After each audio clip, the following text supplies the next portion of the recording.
कहानी शुरू होती है उसी गांव चंदनपुर से, जहां पिछली रात वह श्रापित यति रायस्टार के बेटे चिंटू को भी कुछ मंत्र पढ़कर बर्फ की मूर्ति में बदल देता है और फिर एक ऐसा जोरदार वार करता है कि चिंटू की चीख पूरे गांव में गूंज उठती है। चीख इतनी भयानक होती है कि रायस्टार की नींद भी टूट जाती है। वह तुरंत अपने बिस्तर से उठता है और खिड़की के पास खड़े होकर मन ही मन सोचने लगता है, आखिर क्या पूछता होगा वह यति, और मेरा चिंटू क्या वह अपनी माँ तक पहुंच भी पाया होगा। और फिर अगली सुबह जब रायस्टार रामपुर जाने के लिए गांव की गलियों से निकल रहा था तो उसने देखा कि सामने लोग एक जगह भीड़ लगाए खड़े हैं। वह दौड़कर भीड़ के पास पहुंचा और जो उसने देखा उसके पैरों तले जमीन खिसक गई। वहां उसका बेटा चिंटू 2 टुकड़ों में बटा निर्जीव पड़ा था। यह दृश्य देखते ही रायस्टार भीतर से पूरी तरह टूट गया। आंखों में आंसू लिए वह बुदबुदाया, बेटा मैंने तुझे मना किया था पर तूने एक न मानी। और फिर रायस्टार दुखी होकर सीधा गांव के सरपंच हरिलाल के पास पहुंचा और रोते हुए पूछने लगा,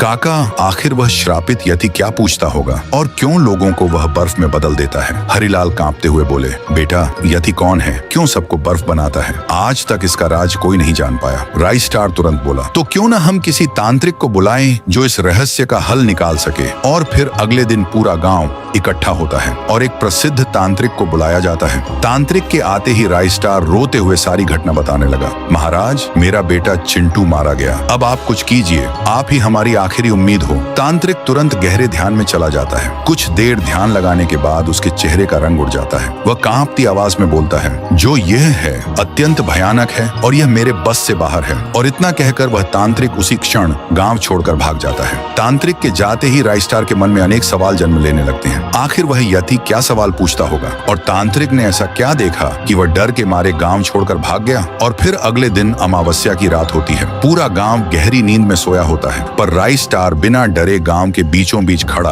उस यति का इंतजार कर रहा होता है। जैसे ही रात के 2 बजते हैं वह यति प्रकट हो जाता है और धीरे धीरे रायस्टार के पास आता है। वह रायस्टार से सवाल पूछने ही वाला था कि तभी रायस्टार चिल्ला पड़ता है, आखिर क्या बिगाड़ रखा है इन गांव वालों ने तुम्हारा जो तुम उन्हें एक एक करके मार रहे हो। तभी वह यति बोलता है, इससे तुम्हारा कोई लेना देना नहीं है, तुम मेरे रास्ते में मत आओ। इतना कहकर वह रायस्टार को भी एक बर्फ की मूर्ति में बदल देता है और फिर वहां से गायब हो जाता है। अगली सुबह जब सरपंच हरिलाल रायस्टार की यह हालत देखते हैं तो देखकर दंग रह जाते हैं और तुरंत रायस्टार को गाड़ी में डालकर गांव के बाहर प्रसिद्ध तांत्रिक अटाची बाबा के पास ले जाते हैं। अटाची बाबा रायस्टार की हालत देखकर स्तब्ध रह जाते हैं और धीरे धीरे कांपती आवाज में वो बोलते हैं, ये किसी बहुत ही भयानक चीज से टकराया है, इसका इलाज नामुमकिन है, हम चाहकर भी इसे बचा नहीं सकते। तो गाइस, क्या अब रायस्टार बच पाएगा? अगर आप लोग सच्चे रायस्टार के फैन हैं तो चैनल को सब्सक्राइब करके कमेंट में लिखें पार्ट 2।